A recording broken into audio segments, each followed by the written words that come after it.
Bonjour, nous allons découvrir ensemble le terme léolam.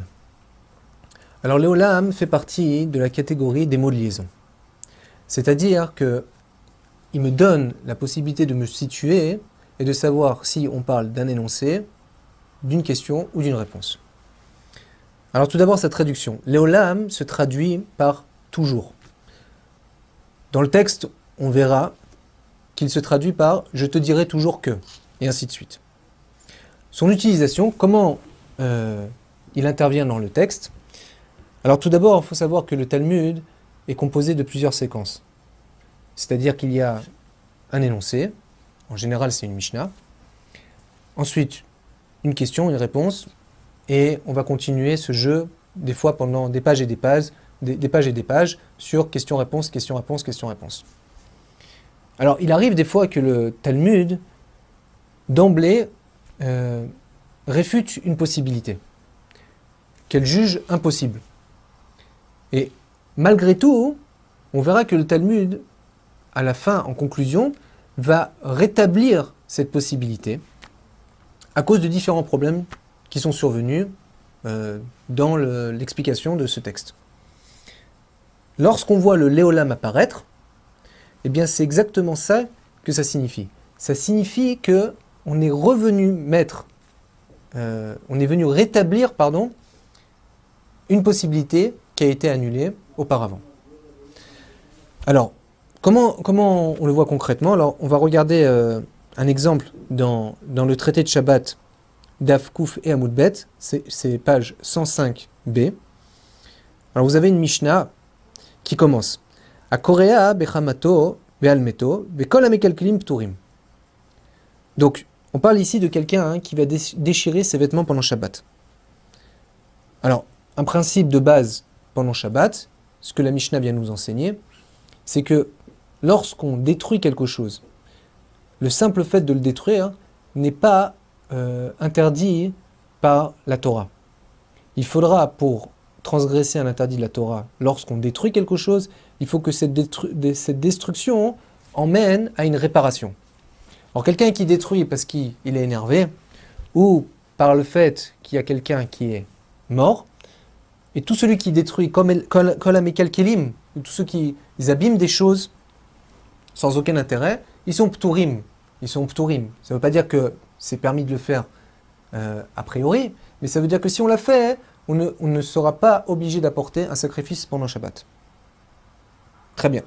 La Gemara rapporte un autre texte, Urmineu.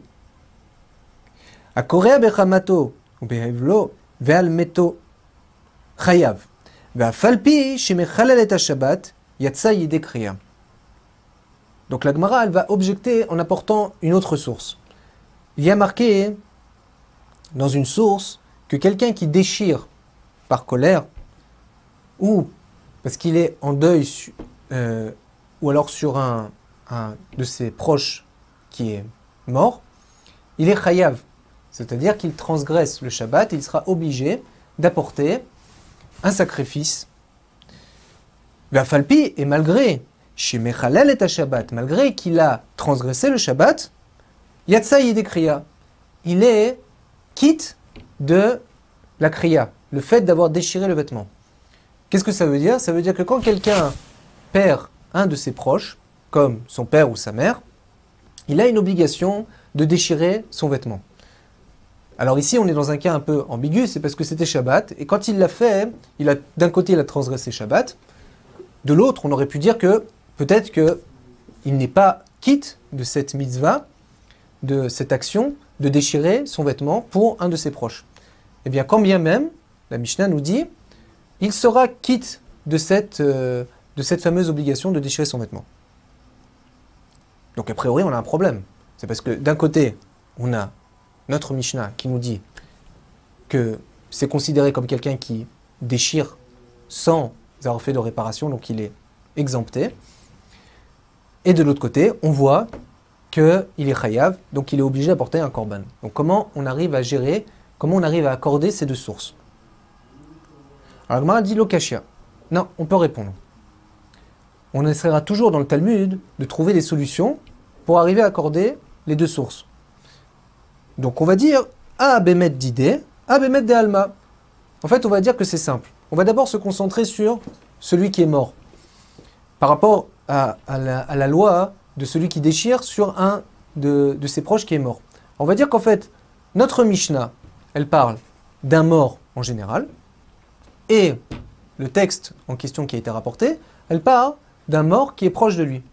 Et donc, qu'est-ce que ça va changer? Eh bien, c'est très simple. C'est-à-dire que quand je le fais pour un mort qui est proche, donc j'ai une obligation de déchirer mon vêtement, et donc ça s'appelle une réparation. Quelque part, je suis quitte de ce que je devais faire. Donc en fait, le fait que j'ai déchiré ce vêtement m'a emmené à accomplir mon obligation. Donc c'est pour ça que la deuxième source qui a été rapportée me dit que je suis chayav, je suis obligé d'apporter un korban pendant, à l'époque du temple, parce que j'ai transgressé Shabbat. Tandis que la première, elle me dit pas ça. Elle me parle d'un mort qui est en général. Et donc, comme j'ai pas fait de réparation, donc je ne suis pas obligé d'apporter un sacrifice après le Shabbat. Il faut bien comprendre ici que la seule manière d'arriver à accorder ces deux sources, c'est de les différencier au niveau de leur cas. Alors, la Gemara va continuer, va dire, mais c'est pas possible. Vea meto katane, il y a pourtant écrit noir sur blanc dans la première comme dans la deuxième, meto, sont morts à lui. Donc comment tu peux me différencier les deux en me disant que là on parle de son mort et là on ne parle pas de son mort? Et alors là la Gemara va utiliser le terme en question de Léolam en disant comme ça: Léolam bemet dide ou be'anar delav bene avelut ninhu. Donc le Talmud va répondre en disant: je te dirai toujours que la première source parle de mettre d'idée. Je pourrais toujours te dire que elle parle de son mort à lui. Alors comment ça va marcher? Alors je vais t'expliquer, il y a des différences. Il y a la personne sur laquelle on est endeuillé et la personne qu'on est obligé de s'occuper d'enterrer. Les deux, on peut les appeler sont morts. Pourquoi? Parce que les deux, j'ai une obligation vis-à-vis d'eux. L'un, c'est quelqu'un qui est proche de moi et donc j'ai une obligation de déchirer mon vêtement parce que je suis en deuil. Et l'autre, malgré que je n'ai pas l'obligation de déchirer mon vêtement, mais j'ai une obligation de l'enterrer. Donc en fait, le terme métaux sont morts, on peut le comprendre de deux manières différentes. Et c'est ça que le Léolam vient mettre en place. Donc en fait, le Léolam, il nous éclaire une nouvelle vision. C'est-à-dire qu'au départ, on n'avait pas du tout pensé qu'on pouvait parler de ce terme-là, métaux, en lui donnant une signification différente, tout en gardant la même signification. Donc en fait, le terme Léolam vient nous emmener une nouvelle vision, quelque chose qu'on n'avait pas du tout pensé faire. Parce que nous, on pensait que soit on les différencie complètement, ou soit on s'accorde en fonction du texte qui a marqué. Et on ne peut pas faire autrement. Et dans les deux cas, on est un peu bloqué. Et là, le Léolam dit non, pas du tout. Tu sais quoi, hein, je pourrais toujours te dire ce que tu pensais pas du tout possible, eh bien que oui, Bémet c'est possible. En réalité, on peut le faire. On peut très bien dire que métaux sont morts. Des fois, ça veut vouloir dire quelqu'un sur lequel on est proche, comme le père et la mère, et on a une obligation de déchirer le vêtement. Et d'un autre côté, ça peut être comme quelqu'un qui est proche de nous, mais on n'a pas l'obligation de déchirer son vêtement, mais on a une obligation de l'enterrer. Je vous propose de regarder un deuxième exemple pour qu'on saisisse bien comment ça s'emboîte dans le texte. Vous avez un texte dans Masechet, dans le traité de Brachot d'Avbet Amoud Aleph. Il y a une Mishnah qui dit, une Mishnah qui est très connue, la Mishnah de Mematai Korin et Kriyat Shema Be'arvit. Donc il y a trois avis. Il y a l'avis de Rabbi Eliezer qui dit Mishash Akohanim Nechnasim Lechol Bitrumatan Ad Sof Hashmoa Rishona. Rabbi Eliezer, il pense qu'on peut lire le Kriyat Shema, la lecture du Shema, on peut la lire jusqu'à la fin de la première garde, donc c'est à peu près le tiers de la nuit. Chachamim Omrim Atratzot, les sages, ils disent eux, jusqu'à la moitié de la nuit. Rabban Gamliel, lui, pense Ad Shiale Amudat Shachar, jusqu'au lever du jour. Donc on a trois avis. Si vous prenez le texte dans la page Dalet Amoud Aleph, donc la page numéro 4, Donc ça commence en bas et après on tourne la page. La Gemara pose une question par rapport au Chachamim, aux sages. Chachamim, keman zviraleu. Les sages, comme qui ils pensent? Comme qui ils pensent ces Chachamim en question? Et qui est Rabbi Eliezer? Si tu me dis qu'ils pensent comme Rabbi Eliezer, l'imro qui est Rabbi Eliezer, alors qu'ils disent comme lui. C'est-à-dire que Rabbi Eliezer, lui, pense que les gens, ils vont se coucher jusqu'à la fin du premier tiers de la nuit.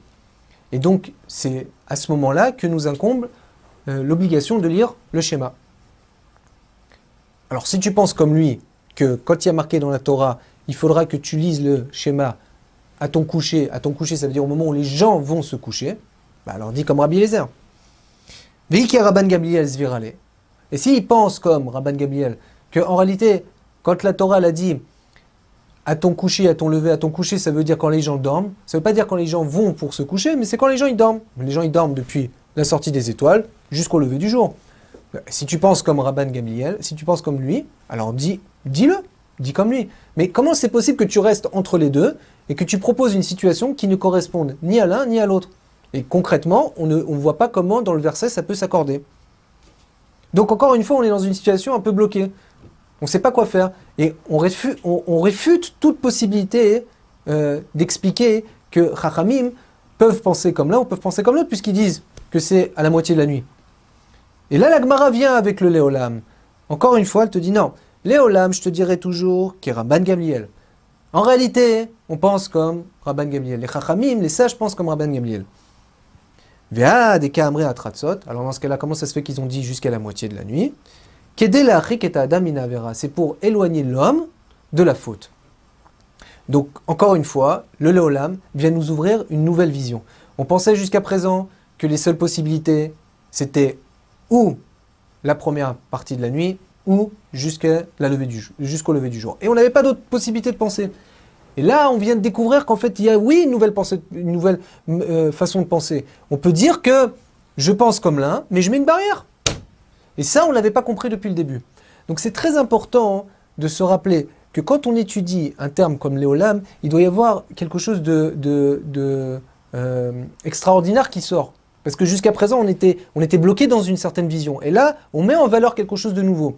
Donc, travailler bien avec le Léolam, c'est mettre en valeur cette nouvelle vision que le Talmud veut nous transmettre. Je vous remercie et à bientôt.